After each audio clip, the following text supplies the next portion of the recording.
talk really loud, so if I start to drift off and you can't hear me, it's up to you to tell me that you can't hear me, okay? Okay. And this will help you in being proactive to be better painters. Okay? I'm really happy to be here. I really like Jay. I'm glad he invited me. I'm a painter. I live in Philadelphia. I show at a gallery in New York called Hollis Taggart, and I teach 1 day a week at the Academy of Fine Arts in Philadelphia. I'm an abstract painter, but I'm never, but anyway. But I started when I came in here this afternoon with Jay. He opened up that window and those 2 trees. I don't even know what kind they are, but it just looked like a painting to me, better than the painting. And I thought of this painting that's up in Philadelphia right now at a museum called Whitney Art Museum, which is all Philadelphia area artists. There's a show of this guy's working on Raymond Teal. And it's a big painting, heavily painted, but Jay, when I showed it to him, thought someone here named Alan would like it. So I don't know who Alan is. Okay, good. So It's got wiggly colors. well, that's okay. And I'm going to try to go fast because I have too many pictures.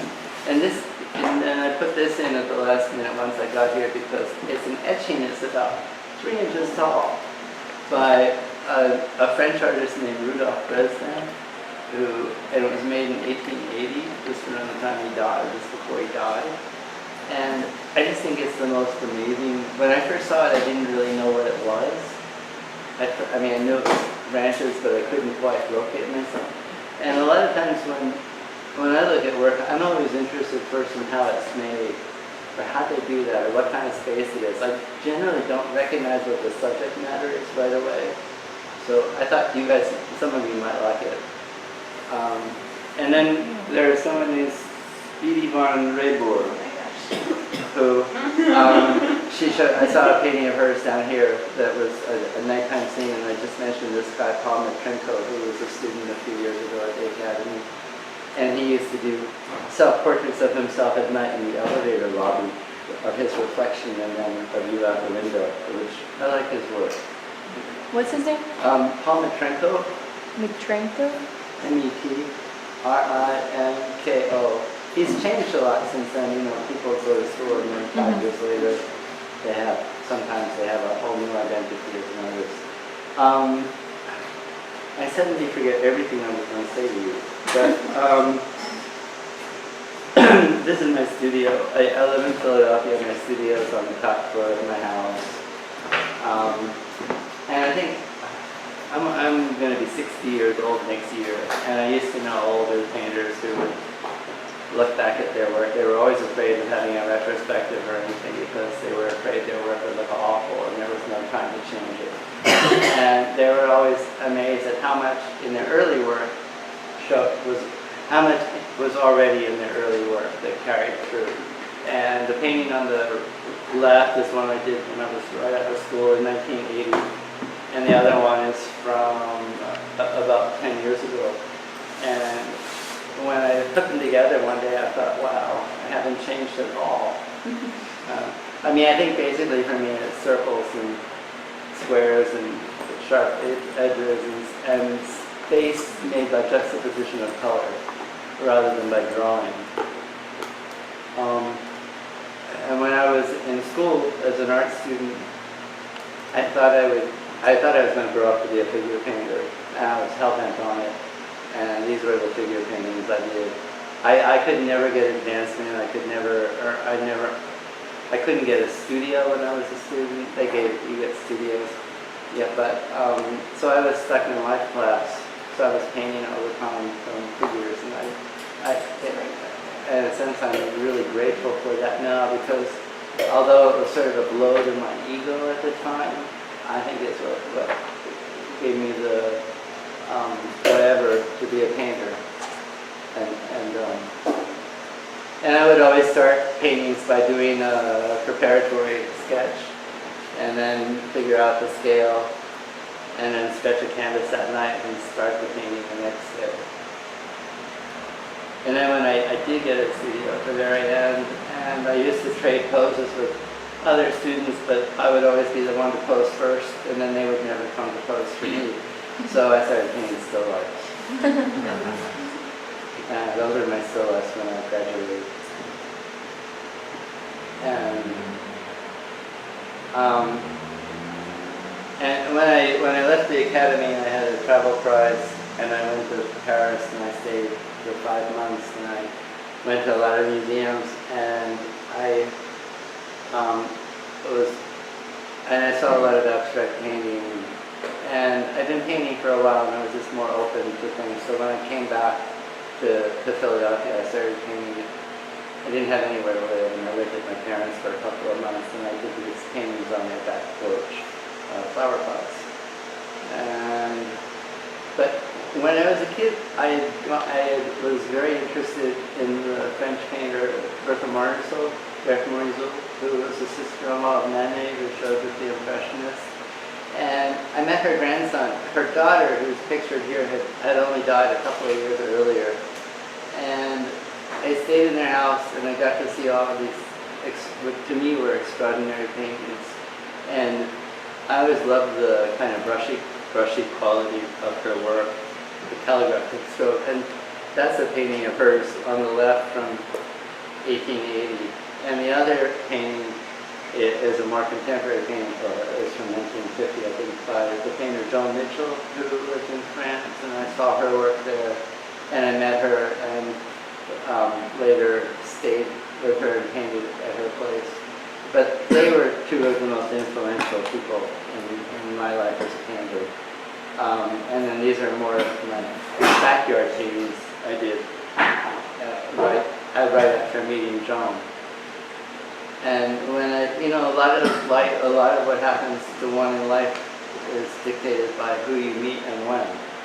And so Joan lived in, I was already interested in all these Impressionist paintings, and Joan lived in the painting of the Tapas by Monet, and the tower is the house where she lived.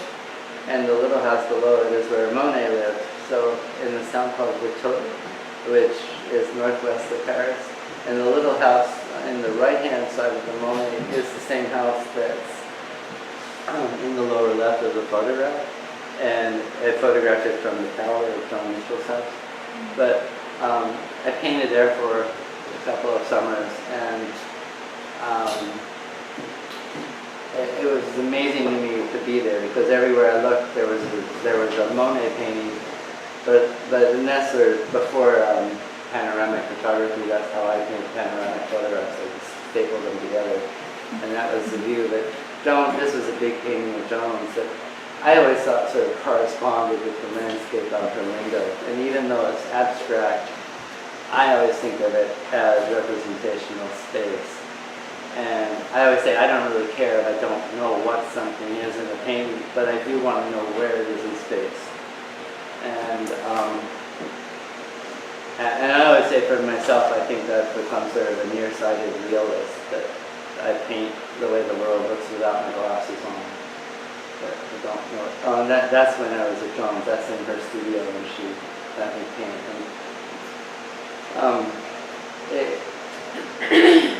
mostly it's sentimental. I don't really like any of the pictures I did there, and that was one of the pictures I did there that made everyone when I came home think I should go to therapy. But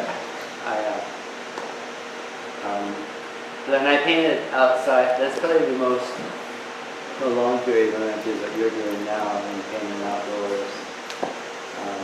I painted a lot of things outside. And I was very, very influenced by her work. I was in my 20s when I did this. And she did a lot of triptychs. And after this, I never did a triptych again, because I just thought I had to separate from her work. And then I started painting in acrylics. I'm sorry, I feel like I'm being boring.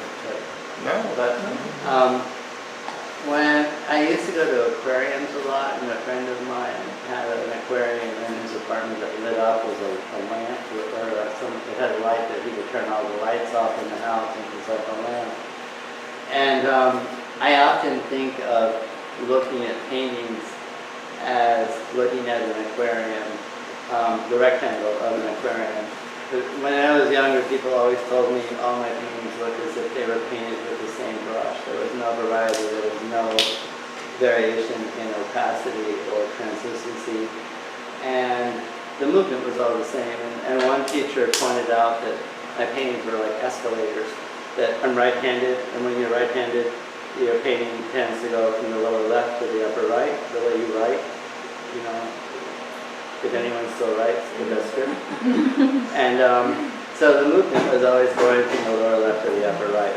So I've always been trying to make that movement and then come over to the upper left and come down to the lower right and make sort of a figure 8. I'm always, but with the aquarium, I would love watching the way the fish would move around the rectangle of the aquarium, and how some would go speeding by, some would kind of hover and not move, some would kind of hide, go away, there'd be a pause, and there'd be an arc and different speeds. And I like that in terms of painting, that when I paint my pictures, I want there to be different speeds of movement throughout the painting, and not always just to have the same map, the same route that your eye goes through. And if you put all your paintings together, everyone has a structure that you know, is innate to you. You all have your own sense of movement and speed, but I'm just trying to be really aware of mine. And then, you know, in life you meet, it's like who you meet and when. At one point, I met this painter, Stuart Shills, and he didn't know who Joan Mitchell was or anybody at that point, but I think he was doing all these little squares and rectangles that were houses, but he was trying to turn them into abstractions. But in some way, you know, you're often trying to do things that you don't really verbalize. You realize later what you were doing. And at the time, my parents had died and my grandparents had died, and I didn't have anywhere. I was looking for a house, and I thought, you know, before I spend all my inheritance on Reese peanut butter cups, I better buy a house, because if I don't, I'll never have one. So I was looking around for houses, but all the while I was doing that, I was painting these little rectangles and squares and putting doors and windows in them. And this one's a winter house, but I have spring and summer houses with gardens and trees. And I don't know that anyone else would see it as a house, but I do. So it was funny, when I met Stuart, we were sort of both at that place. And then we went in different directions. And I met other painters who I had things in common with. But I always think that the best way to learn is from other painters. And I hadn't painted for a couple of years when I was taking care of my parents, and so I needed a studio. I just had this tiny apartment. I couldn't afford anything. And a friend of mine had a studio, and he said I could share it. So I had one room, he had the other, and on the day before I moved in, I found out he was allergic to turpentine, and his boyfriend owned the building, so there was no negotiating. So I worked in acrylic. I thought I was just going to be there for a year or two, but I was there for 10 years, and I worked with acrylic on museum board. And at first I didn't really want to do it. I thought, I don't know, I mean, there's no morality in making a painting. It either works or it doesn't. But I didn't want to do acrylics, and I'm really glad I did, because I learned a whole lot about it. It was more like drawing. And also from paintings like this, I ended up meeting, when I had a show from Ruth Miller and Andrew Forge came in to see my show, talked to me for a long time, and I wouldn't have met them otherwise, so someone told them to go. And when I did move into a house, I completely stopped painting those little houses. And and a friend of mine said, "What are you going to plant in your garden?" Because I had a little backyard, and I'm like, "Garden? Like, leave me alone." And I started painting gardens, and they were sort of in the shallow space of the backyard. I have a cinder block wall on the back wall, and that comes in as paint. I tend to make things kind of, I'm told I make things too pretty. Some of my friends tease me, my more sadistic friends tease me, and tell me I just paint pictures for little girls' rooms. But be that as it may. And then Al Gurry, he wrote a book on alla prima painting, and he very kindly put me in it. But the picture he picked was the one on the right. And I said, when the book came out, I said, Al, I'm honored to be in the book, but you know, that painting, that took me 2.5 years to do. I mean, I want it. It's not an alla prima painting. I mean, I could never have painted something that looked that fast, that quickly. And I often spend a very, very, very long time on pictures. And I think in teaching I've learned a lot because I've met the students that they won't let go of the picture. And I said, look, painting is really, really, really, really hard. It's torture. If you're really engaged with it, no matter what it looks like, it's torture. And then you get to a point where suddenly it feels really good. And that's the point you stop, because it means the painting's gone usually. I mean, when my feet aren't tapping and my shoulders aren't up on my ears and I'm not grinding my teeth and I'm kind of bored, it means the painting doesn't need me anymore. But I'm at the point where it feels so good to be doing it because everything works that I want to keep painting. But if I keep painting, I overwork it and then I become really angry because I'm sad. And it's better, I think, when the painting feels good, just to quit and grieve that it's over and go back into the limbo of making a new one. And when I lost the studio with my friend where I was working with acrylics, and I didn't have anywhere to work, so I started making etchings with a friend. And I got taught Cindy Ettinger, who's a printer in Philadelphia. And I got tired of waiting. I would do it, etch them with the hard ground and wait for the acid to eat and have to go after lunch and wait. And I just got tired of waiting.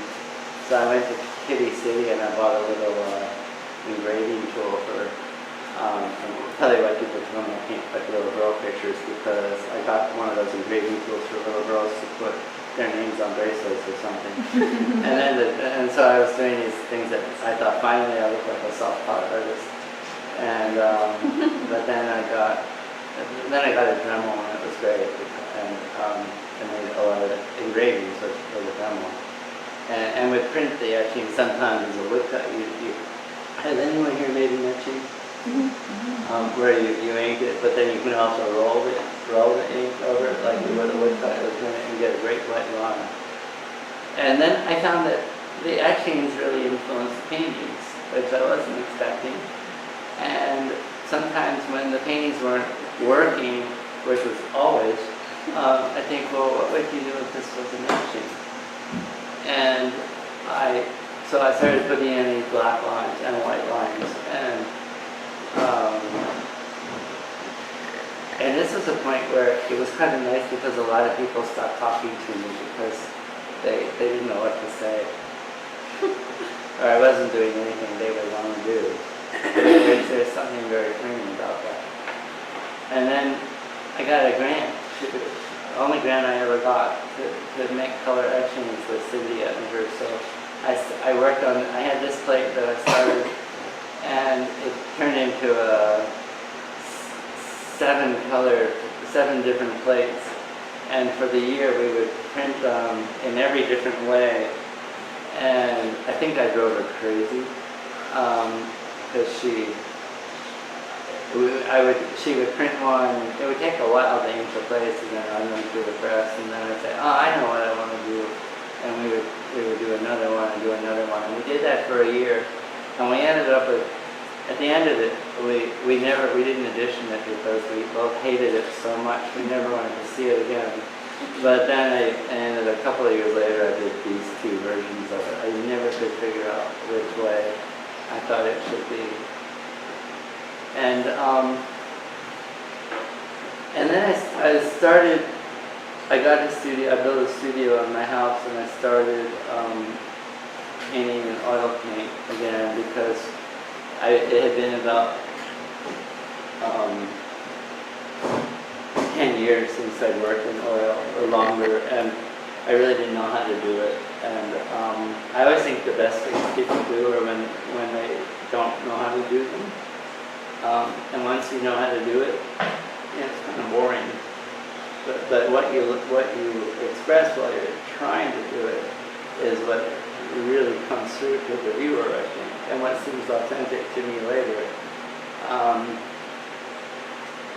And I was in my late 40s at this point, and I remember a long time ago I heard the painter Trevor Wingfield give a talk, and he said that generally visual artists don't come into their own vision until somewhere between the age of 35 and 45, unlike performing artists who are retiring by then usually, or used to be. And I really didn't want to hear that, but I think it's really true. And everything up to this makes sense in hindsight, but I think the paintings get better if you stick with it. Yeah. Does this make any sense? I hope so, because I'm like 38 now, so Which one's coming, Jay? Yeah, you're just a I've got 7 more years. Yeah, yeah. And so I did these paintings, and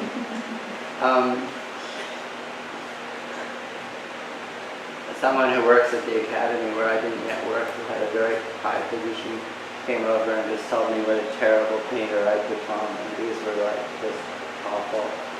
And I remember just sort of wanting to hit him in the head and bury him in my cellar, but it wasn't third floor. So, but instead I just said, well, you know, if they're bad paintings, they're my bad. They're not my bad version of something. And I think also, at this point, sometimes I have a lot of trouble with painting,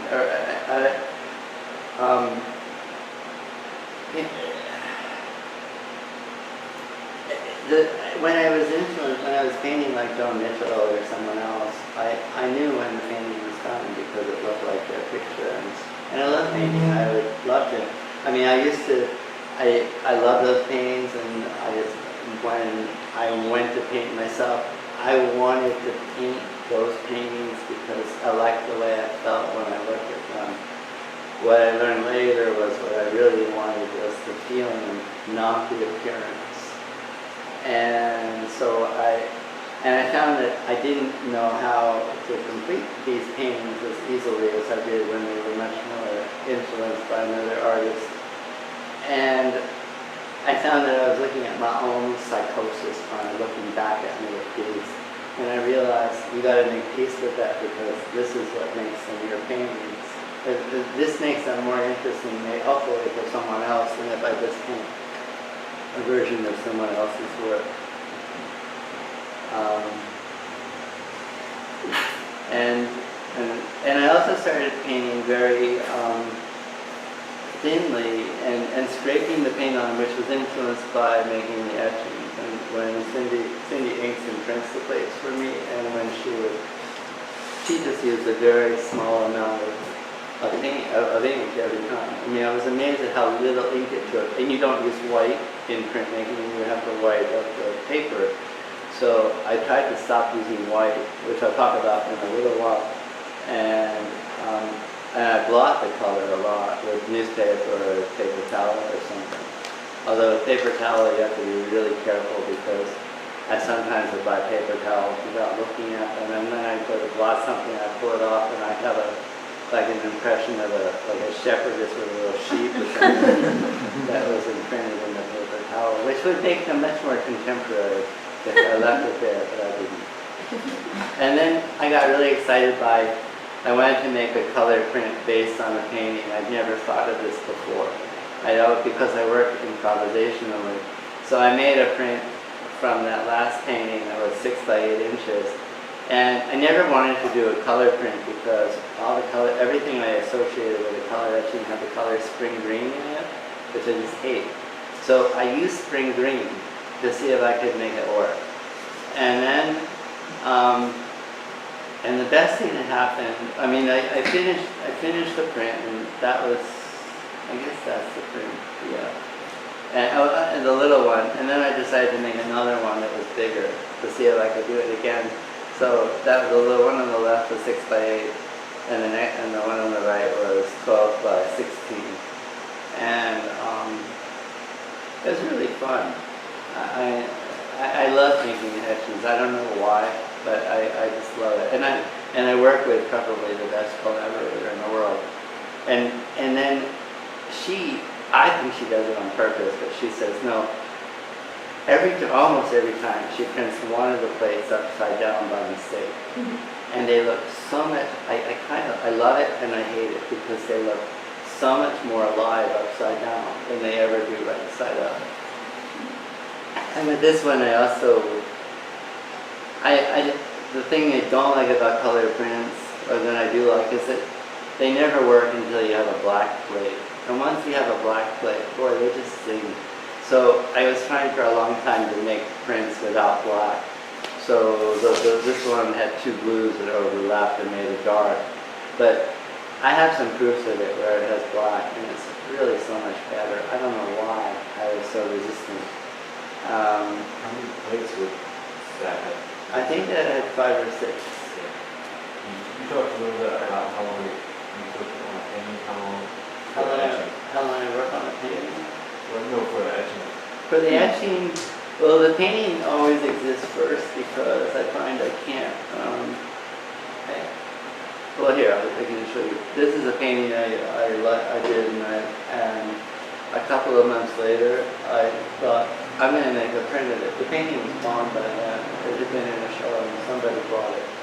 So I started to print it just as and it takes several months, and then also and I need to base it on a painting because and I tried to do some improvisation with color prints, and it was just impossible because with this I need to know where the yellow goes, where the yellow is going to overlap with red and then orange, where it's going to overlap with blue and then green, and that kind of thing. So I would start with a structure, but this one I started, and I had a yellow plate, and then I thought, wow, the yellow plate would look great black. So, and I really liked the way it looked black, but it opened up a can of worms, like, well, what was the black plate going to be then? And I forget what the black plate became, but it usually takes about 6 months to do a print for me. And the ones I'm doing right now, one of the plates wore down, so it's really taking a year. And also in working with Cindy and she working with me, we both get involved in our own schedules now. I had to go manually in my notes. I'm not answering your question. So these were different versions of this. And then in painting too, I sometimes photograph things and then I think they're done and I have them photographed and then I see the photograph and I think, oh, poop, it's not done. And then I redo it and I get a photograph and it's still not done and then I redo it. Now I can do that with my camera, but before I went with my phone. And I used to throw away all the photographs of earlier states because for one, I hate those how-to books where they show you step by step. And then I always get depressed. I think, why didn't I trust that first painting? Or why did I change it? And that's a good question sometimes. I mean, often, I doubt myself a lot, and I don't trust myself, and I probably shoot myself in the foot a lot. But I still do it. I think everybody, or a lot of people do. Some people should do it. In this painting I would do up in my studio, and I would bring it down and hang it in my living room, in my dining room. And in my dining room I have a ceiling fan, and there's a cord that comes down. So the cord was always in front of the painting, and I'd see it, and I think, oh, I should put a line there. So I'd carry it back upstairs and put it, where was that line supposed to be? And I'd take it back down and find where the line should be, and then paint the line, and then take it out. And so I usually sign the picture when everything is done, and then I work on it 15 more times to hide the signature. Or try to. And I had a job I worked in art galleries for 20 years, which is a whole other talk, but I was always hanging pictures on the wall and people hanging pictures on the wall. So I think, and this is as close as I can get to showing a bunch of rectangles on a wall, but so I think that influenced my painting too at this point. I started I quit all those jobs, but I was still mentally doing the process of arranging rectangles and squares.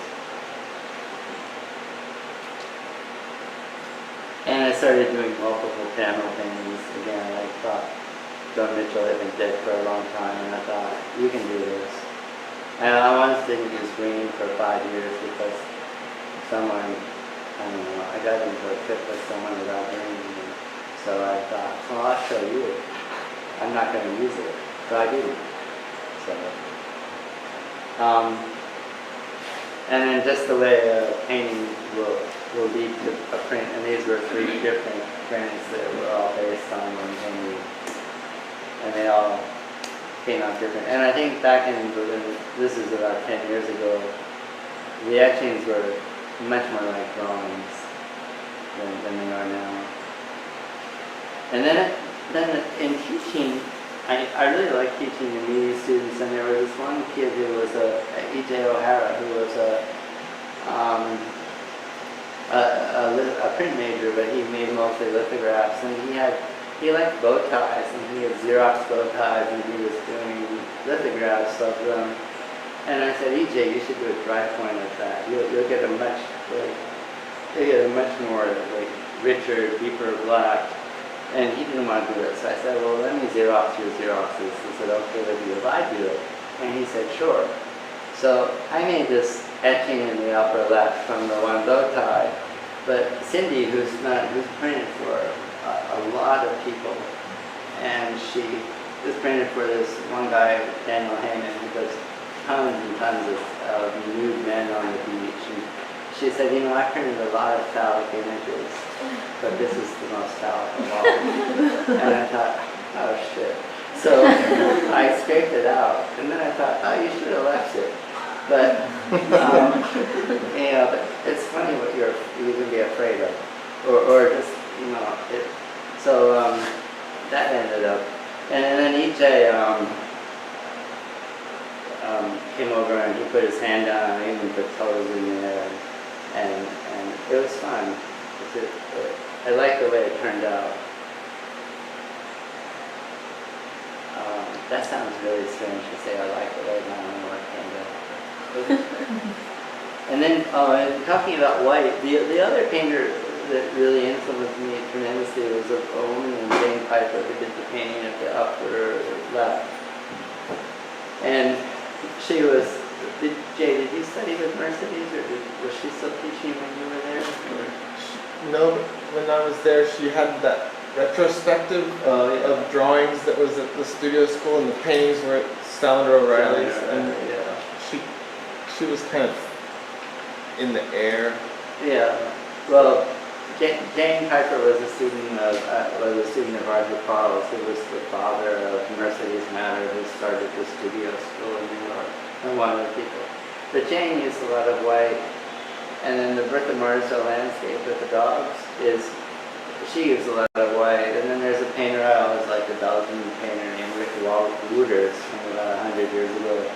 And so I kind of, at one point when I was teaching, I would have students who would do these beautifully kind of brushy paintings, but they would all rely too much on white. And I realized I do it too, but I would challenge them and go, I'd say, well look, in the next painting, start a new painting and no white, just paint it without white. And that's from printmaking too, where you can't add, you don't mix white with the colors to make them lighter, you make the color thinner, so that the paper comes through more. So, but then I walked away and I thought, I don't even know if I can do that. So I went home and started trying not to use white so much. Or if I used white, it was for a specific, and I have white coming up in the next one, so my foot's in my mouth. But I found that I tried consciously not to use white, or to not mix it with everything, because white wasn't, for me, white was an easy way to unify everything without really being involved.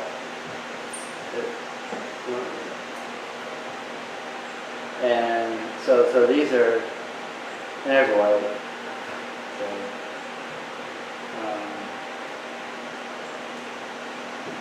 And this sounds stupid, but when I'm on the, it used to be when I was on the phone and you're not walking on the phone, and when you were tied to a wall with the phone, you could only walk this far away from the phone as slow as the closing. Sometimes when I was younger, I would always draw when I was on the phone. I would always draw squares if I realized I wanted to get away from the person and get off the phone. And I would draw triangles if it was kind of fluid, but not quite. And I would draw circles when I felt good about being on the phone with the person. So I found myself at a point where I was painting circles, and that was really nice because I thought it means something. And spatially, when I was younger, I always felt I was someone angry, or I felt like I probably was. And I felt like you had to back up from my pictures about 10 feet to see them. But you couldn't really go closer than 6 feet to them. And where something like a Hudson River landscape, the space you go into it, and you walk right up to it, and you go into it, not away from it. And at one point, I was told when I started teaching that I was never allowed to tell students that I thought they might benefit from therapy. So this was the story I would tell them I thought they could benefit from therapy without telling them that they should go to therapy. And I said after I went to therapy, I found that you could step back from my paintings and see them, but you could still go up to them and look into them, which I think was parallel to the way I had evolved, I hope, as a person, that people could actually get a little closer to me than not have to stand so far away. And then I taught a couple of classes in continuing ed at the academy, and I always would set up these weird still lifes and put beach balls and upside down tomato planters and try to make it absurd if you're looking for something that feels real, that this is real. And then, because I was interested in Bertha Marshall, who had been a student of Corot, I learned that when he taught landscape painting to his students individually, he would make them paint a landscape, and then he would make them turn around and paint the landscape with their back to it. See what happens, it's pretty interesting. So I would start out, and everybody, when they take a class with me, they think, oh, it's going to be fun and bright, I'm going to do this cheery picture, and I'll hang it up in my house. So I always tell people I want you to do the most representational painting you can, which is not endorsed by what you see on the walls. And I would say, and no drawing, and I only want you to mix the colors and representationally as you can. Because when people tell me a painting is representational, and I don't feel this actually about what I saw outside today and in here, but it's always about the drawing, but the color could be all way off, and I don't know what that is based on the color. So I would say mix the color, get the shape of the color right, put it there, then do the next shape and the next color, and the lines will be where the colors meet. And you'll know what it is.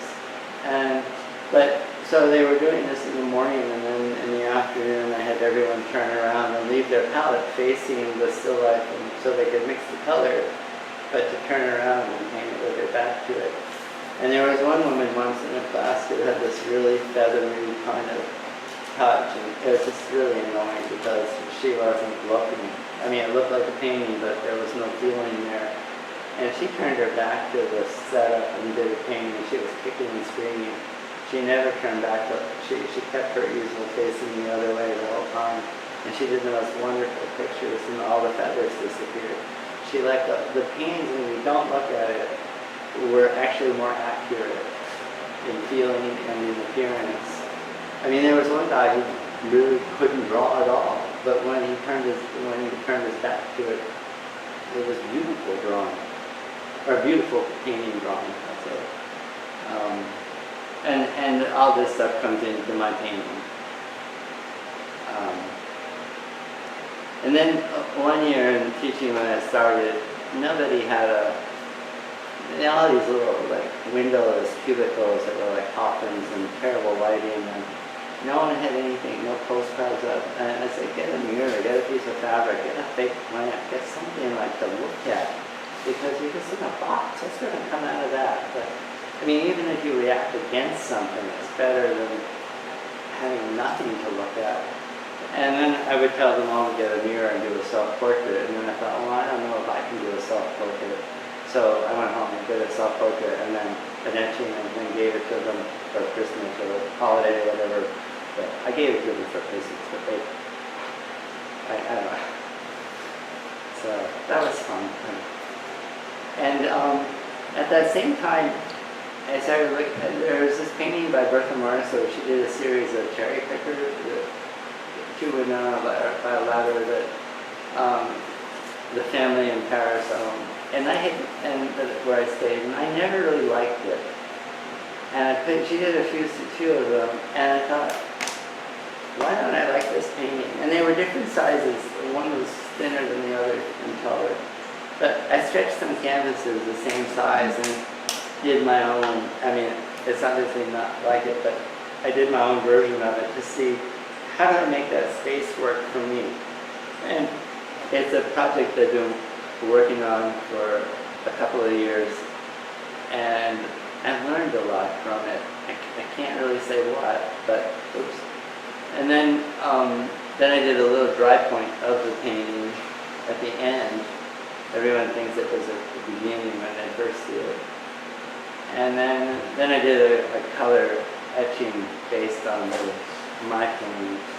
And I really liked doing that. And the other painting I had never liked that I've known since I was about 10 was the big Renoir Bathers in the Philadelphia Museum. I can never figure out the size of it by looking at it. Usually I can. It seemed cramped. Those two paintings, they both seem to deliver, they're impressionist paintings. They promise pleasure. They weren't really that pleasurable to me. So I thought, I bought a postcard and found out the size and then from it, and then I got some canvases, and I did my own takes on the Renoir, which were, it was like doing a color etching based on a painting after working just out of my head or in a responsive way to things in front of me or around me. It was nice to do some paintings that took off from something that already existed in a rectangular totality.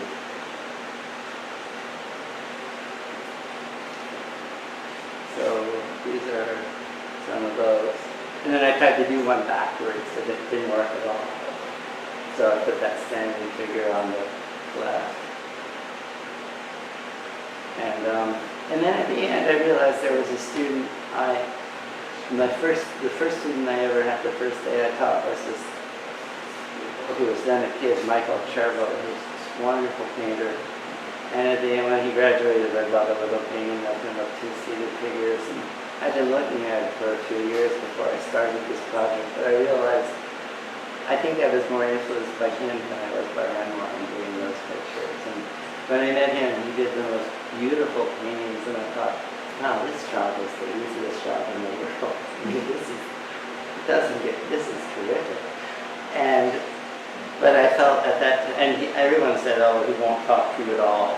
He's shy, so. And I went in and there was only one chair in the room, so I thought, well, if there's only one chair, I'm not going to be the one sitting in it. So I sat on the floor, and he sat on the floor, and he talked his head off. And in the end, I felt like a sadist because I said, I think I'm supposed to say something to you that kind of twists the knife or something, that challenges you. So I said, the only thing I can think to say is that these are all beautiful. And that if you keep doing these, you're going to win every prize. You're going to sell everything at the end of the year. And you're going to get lots of accolades. And if that's enough for you, you're done. There's nothing in here that fails. Like, paint me a picture that doesn't work. Because if it doesn't fail at all, to me it seems that you're doing something you already know how to do. And challenge yourself to do something, make yourself uncomfortable in painting. He was the one person I did not have to say that to. He was way ahead of me. And even then. But he always found. Another painter who I love is a Japanese painter who lives in France named Shuka Kimura, who I found that if you like Bonnard and Vuillard, he sort of comes right out of that. But he died in the 80s as an old man. But he's someone else who's been very influential to me, or who I get great pleasure from looking at his work. And it's sort of representational, but also not. And then these are some of the more recent paintings I've been doing in the last couple of years. And I try to make the paintings different from each other. So that, I mean, I know if you're interested in something there's infinite variety within it, and if you're not interested in something that's same old. That to me, there's a little park around the corner from my house, and there's a fountain in the middle, and there's a fence around it. That's the park for me.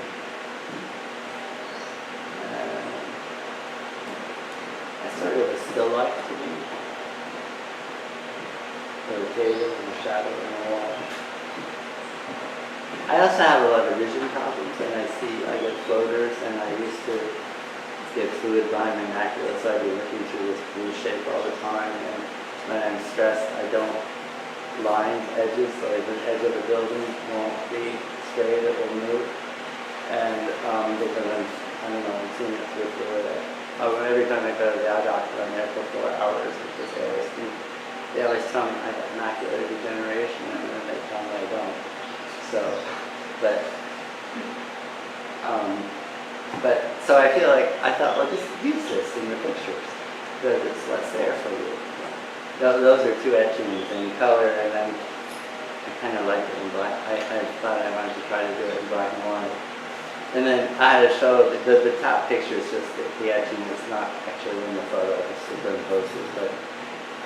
Those were I had a show last year at Cindy Ettinger's studio, and we put the 5 plates up. We put out the 5 different plates, printed, and then up above I just inserted the color print. And then on the other wall we hung a bunch of different versions of the print, during the proofing process and making the print. Which is just like painting, except you have it in the painting. I always try to hide the struggle that goes into a picture. I probably should show it more. This is a painting, and I hope it's doing okay on time. This is a painting I did like about 6 years ago, and I thought, this is the best painting you ever did. Don't give it to the gallery, and I would hide it whenever the gallery viewer would come to fill it up and see my work. And then I didn't look at it for like 2 or 3 years, and I pulled it out, and I thought, this is awful. So I repainted it, and then decided it was the best painting I ever done. Did it again, and then it sounded like a poop. And then I took it out again, and I thought, I hate this. So it's had a long life of changes. And that's the most recent print I've been working on, which is based on this painting. I think they're less linear now. Something about the etchings are. I've been using much more aqua tint, which I never used in the beginning. I don't know why. And trying to make more colors with fewer plates. So that's 4 different plates. And that's a painting that I just finished, but I started in 1992. I have one other I started at the same time. It's not finished, but I would put it away for 3 years and then bring it out, and then put it away, bring it out 2 years later, and okay. And then when I don't know what to do, I usually put things away. I'm sort of an alla prima painter every time I paint, but it doesn't. But then I stop and start again. When you do something like that, do you continue on the same idea, or you just... Oh no, I don't even remember what the idea was in the beginning.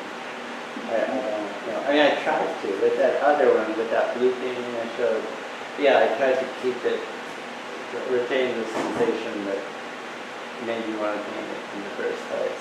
But with this, no.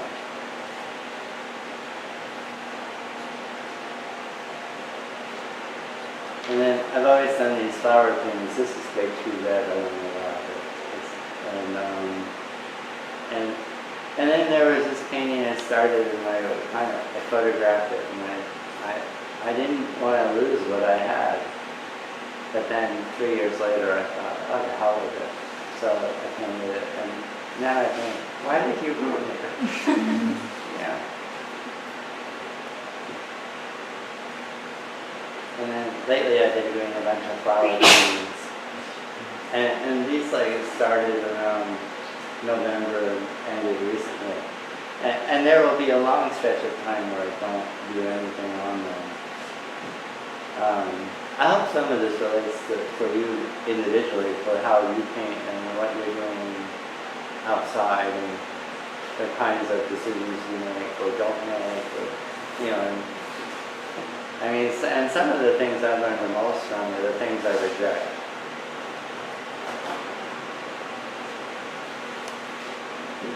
That painting started to look like a piece of toast, and then so I had to get rid of the toast.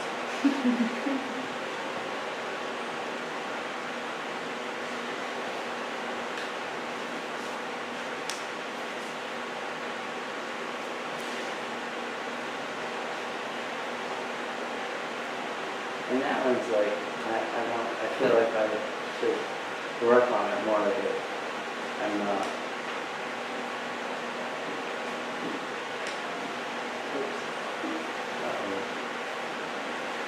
I missed the last picture. It was supposed to tie it all up. One more second. Now that's going to change your lives.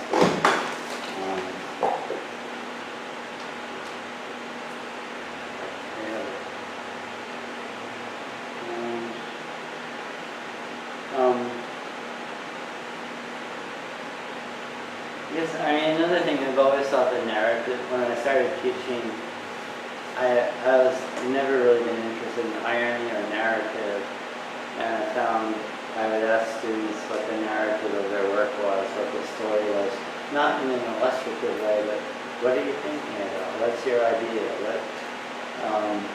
And I don't really think I looked at paintings that way until I started to teach, and I found that for me the narrative is the process of how it's painted. It's not a story about this figure and that figure, but it's different for everybody. And I guess that's all. I don't know what. Do you have any questions?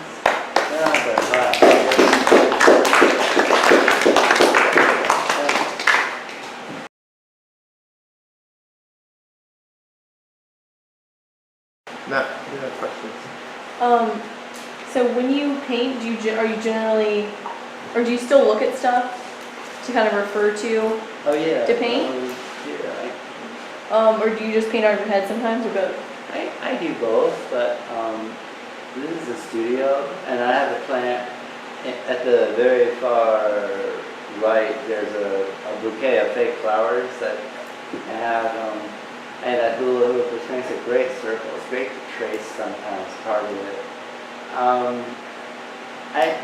When I have a little backyard, I rarely weed, but when I do, boy, it's great. It leads to a great painting day. Just because of the shapes that I look at. I'm always referring to the plants, and I move them around. I refer to, let's see, out my back window. I look at houses, and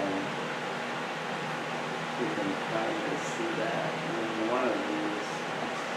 In this, there are several blocks I can see because my house is a story higher. So it's like rows of buildings and trees going up between them. I tend to like the winter time because the trees don't have, the branches don't have leaves on them. And then that one too is sort of like I have a couple of branches in my studio that I like. I have a wisteria piece of a little twisted wisteria.